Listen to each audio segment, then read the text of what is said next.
di zaman apapun kamu hidup, dua bekal yang paling besar adalah iman dan ilmu. Duduklah di zaman apapun, kalau kamu ada iman, kamu ada ilmu, kamu selamat. Termasuk zaman kekeliruan yang sampai orang tak tahu nak beza antara batil dan hak, antara kepalsuan dan kebenaran. Ya, kamu tak mudah nak sebarkan sesuatu yang tidak pasti, tidak sahih, sebab kamu ada iman. Tapi kalau kamu tak ada iman, kamu kejar untuk menjadi yang pertama share, yang pertama forward. Tak ada iman, tingkatkan iman.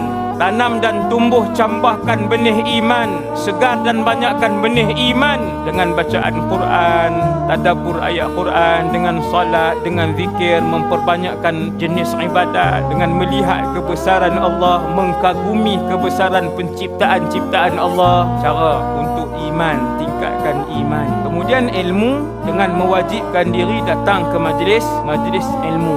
InsyaAllah selamat.